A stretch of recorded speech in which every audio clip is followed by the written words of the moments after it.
Good morning students. Tulsidas ji का ये तीसरा स्टैंजा जो है इसमें सवैया छंद है। जो पहले के दो हमने पढ़े थे उसमें कवित छंद था, लेकिन इसमें सवैया छंद है। मतलब ये छंद का मतलब क्या होता है कि छंद में जो होता है ना वो एक व्याकरण का टॉपिक है। इसमें मात्राएं इतनी हो तो ये छंद है, मात्राएं या वर्ण इनको काउंट किया जाता है। तो ये अब सवैया छंद है। इसमें इस स्टैंजे में कवि ने श्री राम के प्रति अपनी भक्ति को प्रकट किया है। मतलब ये बताया कि चाहे मुझे कोई कुछ मर्जी कह लो, लेकिन मैं तो केवल श्री राम का ही भक्त हूँ। मैं उन्हीं की मस्ती में रहता हूँ, उन्हीं की भक्ति करता हूँ। तो मुझे कोई फर्क नहीं पड़ता कि लोग मेरे बारे में क्या कहते हैं, क्योंकि जो तुलसीदास जी थे वो श्री राम की भक्ति में लीन रहते थे। तो वही है ना, जो व्यक्ति परमात्मा की भक्ति में लीन रहे तो लोग कहीं ना कहीं उन पर व्यंग करते ही रहते हैं। तो इसमें कवि ने यही बताया है। देखिए कवि क्या कहते हैं, धूत कहो अवधूत कहो, रजपूतु कहो जोल्हा कहो को। वो कहते हैं कि चाहे मुझे धूत कह लो, धूत मतलब मक्कार, एक वर्ड होता है धूर्त या धूत मतलब मक्कार कह लो, मक्कार मतलब बेईमान।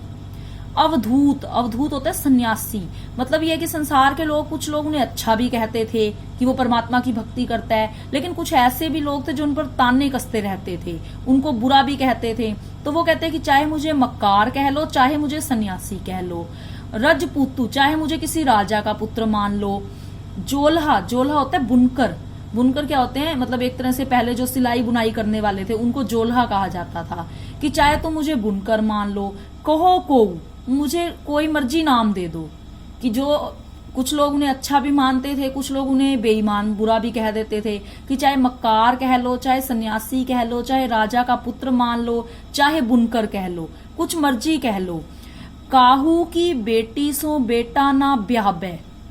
अब इसमें कवि ने ये बात किस लिए कही है कि मुझे किसी की बेटी से अपने बेटे का ब्याह नहीं करना। मतलब जिस काहू की जाति बिगाड़ ना सो, मतलब किसी की जाति नहीं बिगड़ेगी। तो कवि एक तरह से इसमें ये कह रहा है कि तुम मेरी जाति जो मर्जी बना दो, मुझे जो मर्जी कह लो, चाहे तो मुझे बुनकर कहो या क्षत्रिय कुल का मान लो, मतलब राजा का पुत्र मान लो, चाहे तो मुझे एक साधु सन्यासी मान लो या मक्कार बेईमान मान लो। कि मैंने किसी की बेटी से अपने बेटे का ब्याह तो करना नहीं है कि जिससे उसकी जाति बिगड़ जाएगी। मतलब जब बेटी की शादी होती है तो उसका जो नाम है वो बेटों वाला, बेटों की जाति उसकी मानी जाती है। मतलब जब किसी लड़की की शादी होती है तो उसकी जो जाति है वो बदल जाती है, वो जाति वो जो लड़का है उसी की जाति को अपनी जाति मान लेती है। तो इसलिए वो एक उदाहरण सा दे रहे हैं वैसे इसमें कवि कि किसी की बेटी से मैंने अपने बेटे का ब्याह, मतलब किसी की बेटी से मैंने अपने बेटे का विवाह तो करना नहीं है जो किसी की जाति बिगाड़ दूंगा मैं। तो मतलब मेरी जाति तुम लोग जो मर्जी रख लो। कि काहू की जाति बिगाड़ न सोऊं, कि मैं किसी की जाति बिगाड़ कर तो सोना नहीं चाहता। तुलसी सरनाम गुलाम है राम को। तुलसीदास जी कहते हैं सरनाम, सरनाम मतलब प्रसिद्ध, कि वो तो केवल किसके प्रसिद्ध गुलाम है, श्री राम की। कि वो तो किसकी भक्ति करते हैं, श्री राम की। मतलब चाहे उसे उन्हें किसी भी जाति का मान लो तुम, लेकिन वो किसकी भक्ति करेंगे, श्री राम की। जाको रुचै सो कहे कछु ओ।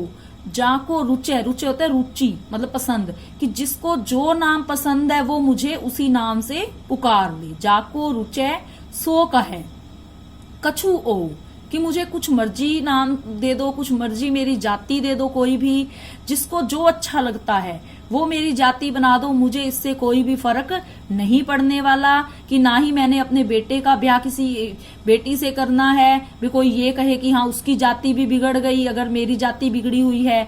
तो कुछ मर्जी कह लो, जिसका जो मन करता है वो मेरी जाति जो मर्जी कह ले, लेकिन मैं तो एक तुलसीदास जी कह रहे हैं कि मैं तो श्री राम का ही गुलाम हूँ, कि मैं तो उनका ही एक प्रसिद्ध गुलाम हूँ। मतलब मैं तो श्री राम जी की ही भक्ति करूंगा।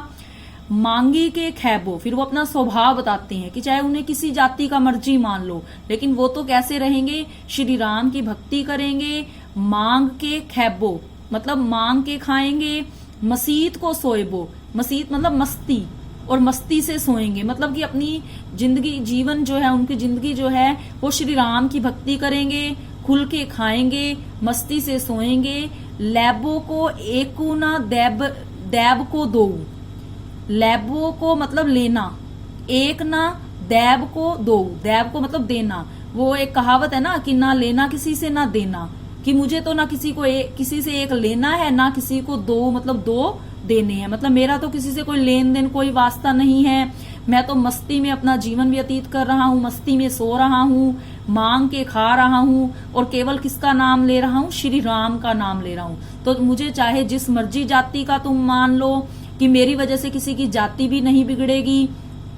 तो इसमें कवि ने यही बताया है कि वो तो केवल किसकी भक्ति करते हैं? श्री राम की भक्ति करते हैं। अब लोग उनके बारे में क्या सोचते हैं, क्या उन पर ताने कसते हैं, उन्हें इस बात की परवाह नहीं है।